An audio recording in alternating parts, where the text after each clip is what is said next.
So now we're going to talk about illness scripts. And as you remember from our schema, we represented the diseases as discrete circles connected to other diseases and syndromes by the neural connections that lead to that particular disease. And those are our schematic representation of an illness script. So let's turn our attention to illness scripts. Illness scripts turn out to be an extremely useful tool for compare and contrast learning. And they are, in fact, believed to be the way in which experts store information about specific diseases. You can think of them as a packet. We've represented them on our graphic of the expert's brain as a circle, and we'll use that circle repeatedly for the next 6 weeks. Turns out, when an expert knows a disease, they store it in their brain in an illness script, and there can be millions of them in any given individual's brains, only dependent on how smart they are and how much they've read and learned about diseases in medicine. They're shaped by reading initially and then refined by clinical experience. So every time you access an illness script, because you have a patient with that disease, you store a little bit more information in that illness script or that package of memory information.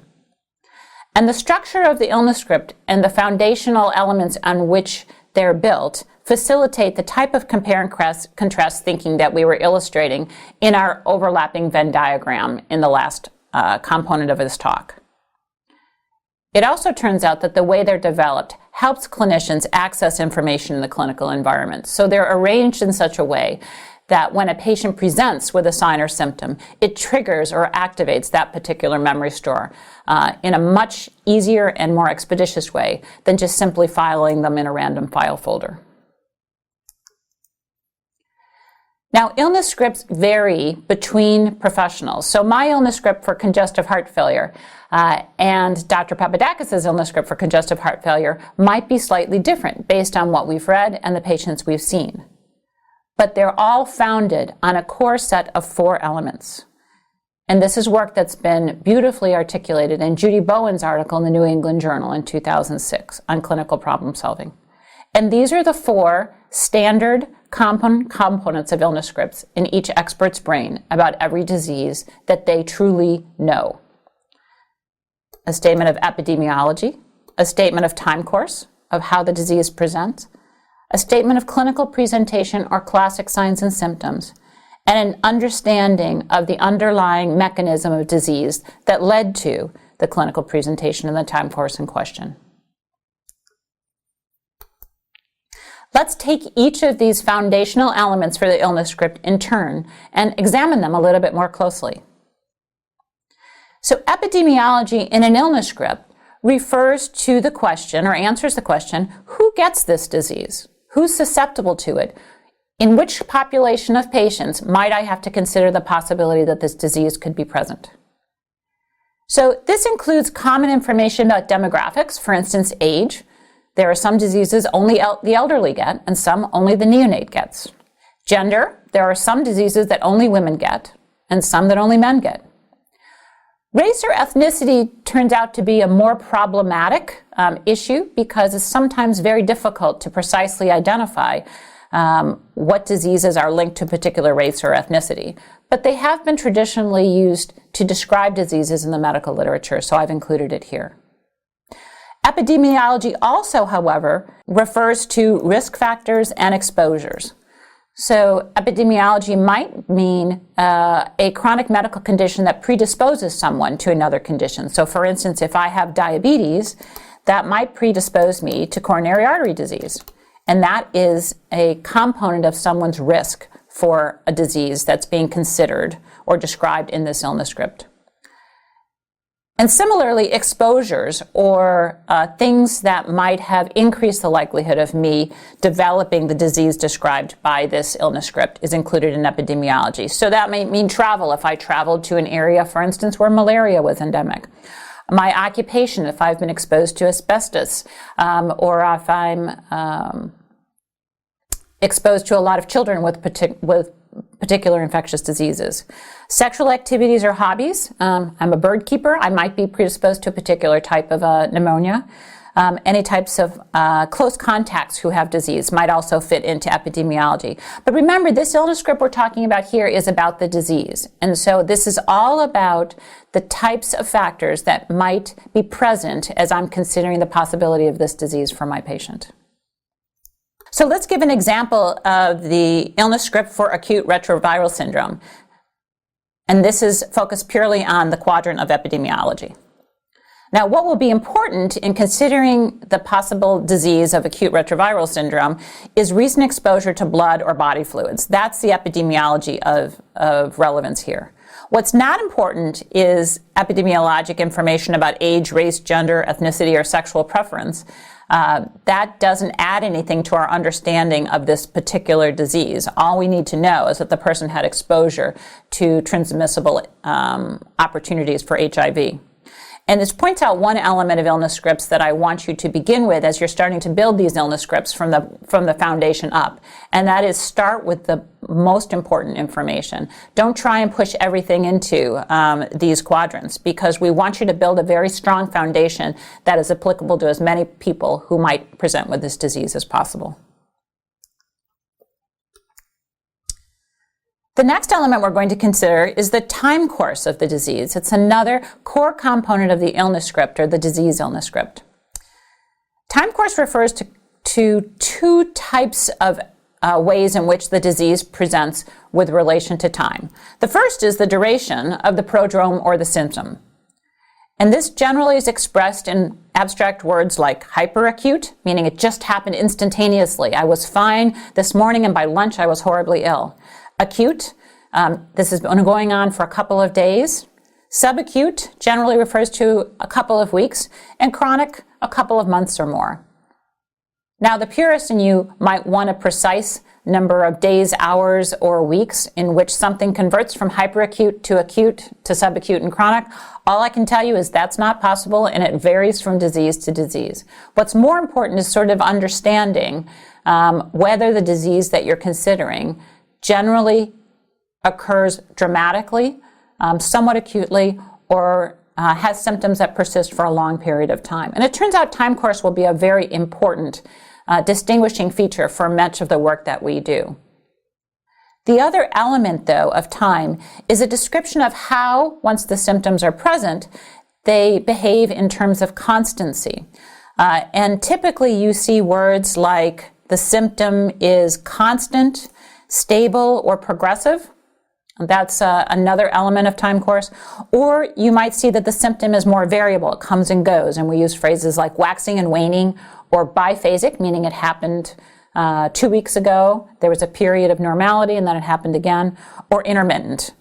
Miss Jones-Hopper, we heard, has had stomach pain that occurs periodically over the past several months. That would be intermittent pain of a chronic nature. Let's give some examples of time course. So for instance, in a patient who's presenting with a syndrome of meningitis, and by syndrome, remember I mean the classic signs and symptoms. So they have headache, fever, stiff neck, perhaps confusion. If that patient's symptoms have been present for weeks to months, then it's much more likely to be something like tuberculous meningitis, which has got an illness script that has a subacute to chronic presentation, in contrast to pneumococcal meningitis, which happens much more acutely, sometimes even hyperacutely. And in fact, if it's been going on for 2 months, cannot be pneumococcal meningitis. Even more interesting is HSV meningitis, where we see a recurrent acute presentation. So the patient's symptoms come on dramatically. They're sick for a couple of days, then they're fine for months, and they might come back again. So it turns out time course and the way in which disease presents with respect to time can really help us narrow our differential diagnosis fairly quickly, as long as you understand what the illness script is for each of these diseases.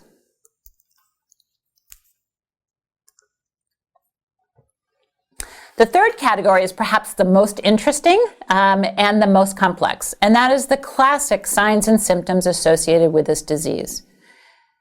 Now remember, we talked in our schematic of the expert's brain and the interlocking Venn diagram symbol that we used in the last part about key and differentiating features. Key and differentiating features are features of a particular illness that allow you to distinguish between diseases that may present with the same syndrome.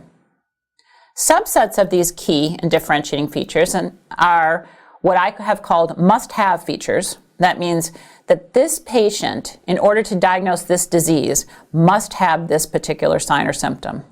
Or rejecting features. That is, if a patient has this particular sign or symptom, the diagnosis of this disease that we're considering can't be made. We'll give an example on the next slide. So in a patient with shortness of breath, if the disease illness script you're considering is heart failure, some key or differentiating features might be things like an S3, and let's compare that to pneumonia and pulmonary embolus. An S3 will be present in congestive heart failure, but not in pulmonary embolus or pneumonia. So that would be considered to be a key feature. In contrast, if we're considering in a patient with shortness of breath the diseases of heart failure, pneumonia, and pulmonary embolus, and we're accessing all of those illness script, we'd recognize that RALs might be present in both heart failure and classically in pneumonia. So that's a differentiating feature. And in each of these situations, each of these diseases will have key features and differentiating features that allow you in a given patient to increase or decrease the likelihood of pneumonia over pulmonary embolus over congestive heart failure. Let's talk about rejecting and must-have features. Those are not very common, I have to say. It would be nice if they occurred more frequently. But every now and then, there are really important features that you should understand as a key element of the disease you're learning about. And here's an example of a rejecting feature. If you're considering the possible disease of Guillain-Barré, if we're looking at this as an illness script for a patient with Guillain-Barré syndrome, which is paralysis due to a peripheral neuropathy, the patient has no reflexes in classic Guillain-Barré syndrome. So if the patient whose leg weakness you're evaluating has hyperactive reflexes, you know that we cannot be considering Guillain-Barré syndrome as a possible cause. That's a very useful finding, and it's a critically important fact for you to remember about Guillain-Barré syndrome as you're learning that disease and preparing the Guillain-Barré illness script. Another example of a must-have feature is if you have a patient like Mrs. Hopper-Jones who has terrible abdominal pain and you're considering the possibility of cholangitis, you must see jaundice in order to consider ascending cholangitis as the cause for her abdominal pain. If she doesn't have that, you no longer need to worry about the disease of ascending cholangitis, and you need to seek another illness script that might explain her symptoms and signs. The last foundational category of information found in illness scripts is some description of the pathophysiology or mechanism of the disease in which you're considering. And these are known derangements in anatomy or physiology or immunology, biochemical pathways, genomics or proteomics or metabolomics that are causing this phenotypic constellation of signs and symptoms. Environmental contributors also may be present. For instance, microbiologic etiology of pneumonia or myocarditis, toxin exposure that leads to liver dysfunction, or drug overdose or drug use and an associated side effect might all be mechanisms that you incorporate into your description of a given disease's illness script.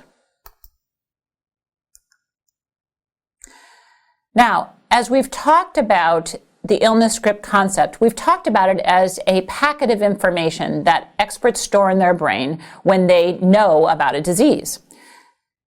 And as we've talked about it in the last several slides, we're trying to stimulate you to think about building these illness scripts. And in each case, we've articulated a belief that these diseases will present as classic signs and symptom complexes.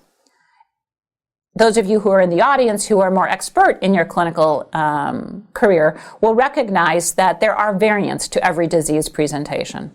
And we will acknowledge that. but we still want to reinforce the classic signs and symptoms concept that we're teaching in this course because we feel it's important that you master the rules before you master the exceptions to the rules. Think about the illness script as a frame of a house. You first build a solid foundation and frame, and then with experience, add details to that house, like drywall, electricity, or plumbing. And just like that, novices will begin to build illness scripts that are founded on that foundation of epidemiology, time course, classic signs and symptoms, and mechanisms of disease. And with time and experience, they will add nuances and elements to the illness script that create a much more robust and interesting illness script over the course of their career. But that foundation will still be strong and help them as they evaluate patients over the time that they spend in clinical environment. So for this module, we have 2 quizzes. The first quiz is illness scripts. Illness scripts are identical between clinicians, classic disease representations, random collection of facts about diseases, or static descriptions of diseases once they are formed. And the answer here is illness scripts are classic disease representations. The foundation is identical between clinicians, but the details may vary from person to person. They're not random collection of facts about disease. They're structured in the elements that we've talked about. And they're not static descriptions once they're formed. They evolve over the course of a career based on further reading and experience with patients. Quiz number 4. In illness scripts, epidemiology refers to, number 1, the biomedical mechanisms of disease. Number 2, a description of classic signs and symptoms of the disease. Number 3, a description of how that disease presents over time. Or number 4, a description of what type of person gets this disease. The answer is, of course, number 4, a description of what type of person gets this disease.